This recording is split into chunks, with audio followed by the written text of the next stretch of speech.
So can you tell us tonight who specifically made this decision to sell these equities, and why do you think they made that decision?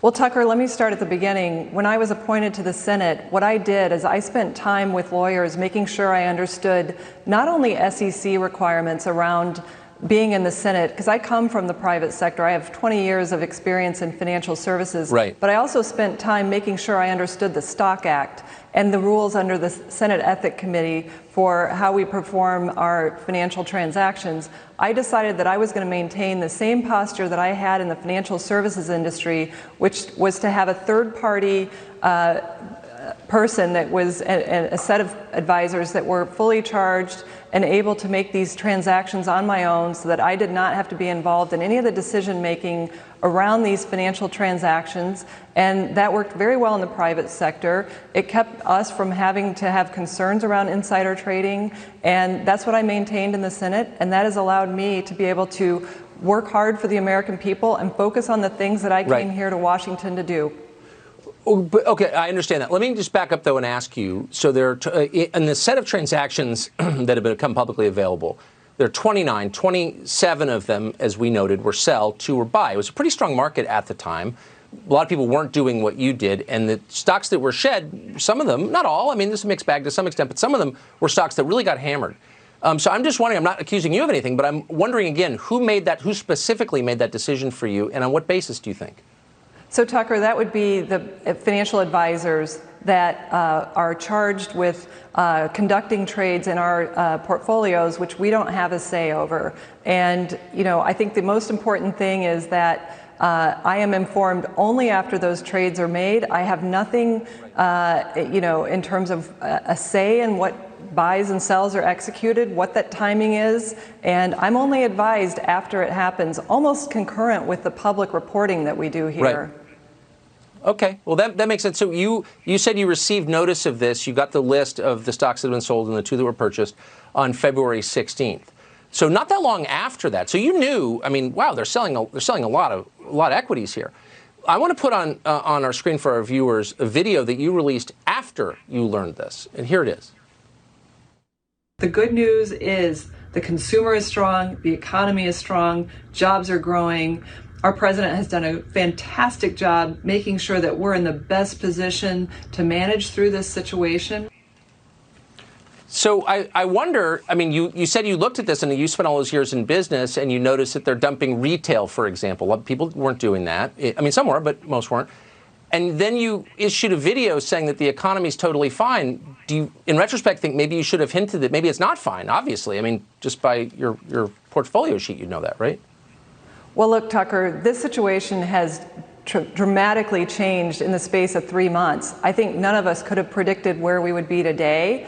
And I think that's why it's important that I'm not involved in stock transactions. I don't want to have to explain my actions 3 months ago that I don't need to take if I can have a professional financial. This wasn't, hold on, I'm sorry, with respect, this wasn't 3 months ago. This was a month ago, on February 16th or 17th, when you received this sheet. Did it trip any bells for you? I mean, you can read a balance sheet, obviously. It's what you did all of your life until recently.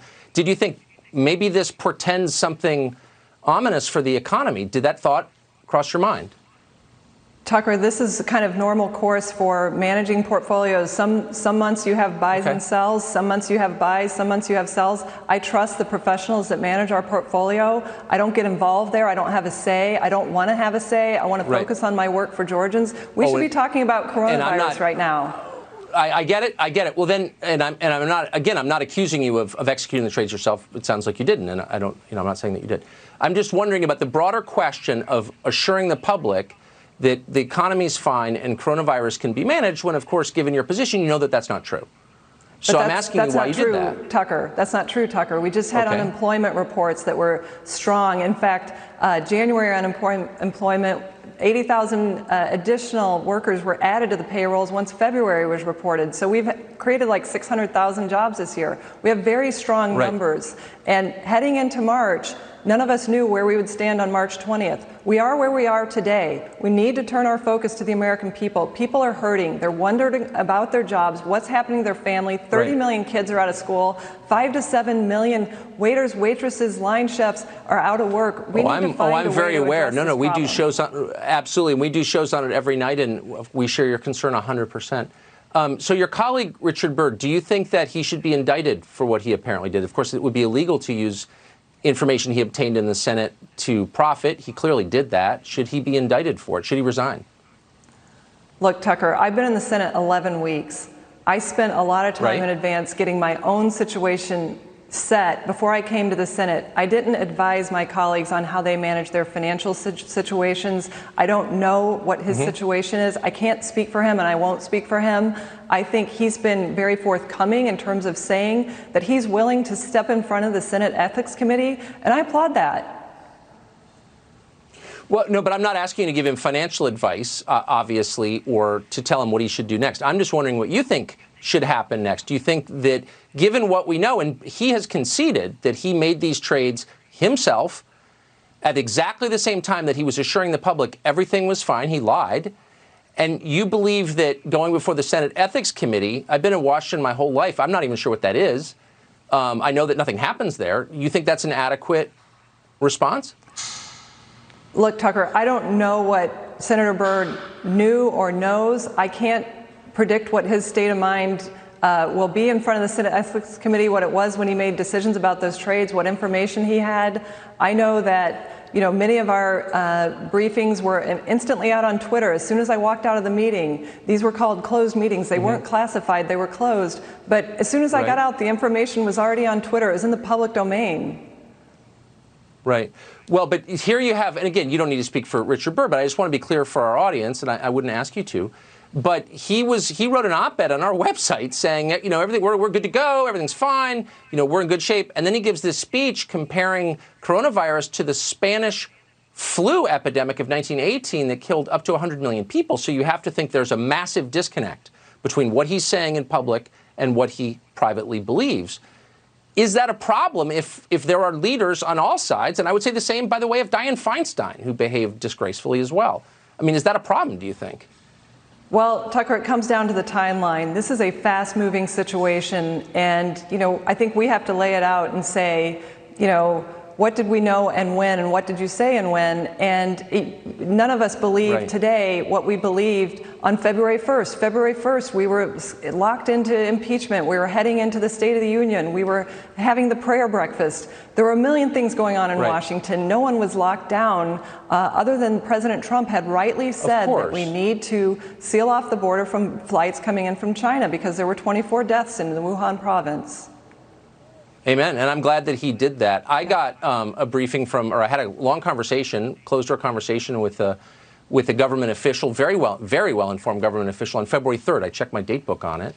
And he said to me, you know, millions of people ultimately could die of this. And we went immediately on the air that night. I didn't say that I had spoken to someone about it, but we reported the substance of it, which this is scary as hell. No one's paying attention. So, I mean, it was out there. And I guess it doesn't help anybody to, like, sort of point fingers retroactively, but you want to think that your leaders are putting your interests before theirs. And I wonder if that's always happening. Well, I think with President Trump at the helm, he is, and our leaders are. You can see Dr. Fauci, you can see all the healthcare leaders, the economic leaders. They're putting us first. Senator Burr has stepped forward and said he'd be willing to step into the Senate ethics process, and I think that's all we can do is go from there.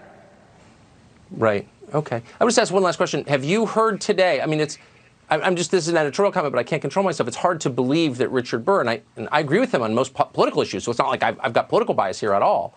But do you think he can keep his Senate seat after this? I mean, what message would that send to the country? Look, Tucker, I'm a political outsider. I'm here working to try to solve for coronavirus. I can't predict where political outcomes may evolve to, but I'm just telling you right now, I'm focused on working for the state of Georgia, for the American people, and making sure that we solve the coronavirus and letting this play out in the proper venue. Okay. Well, I appreciate it, and I really do want government to be solved on focus on solving this, so I appreciate that. Senator, thanks a lot for joining us tonight. Thank you, Tucker.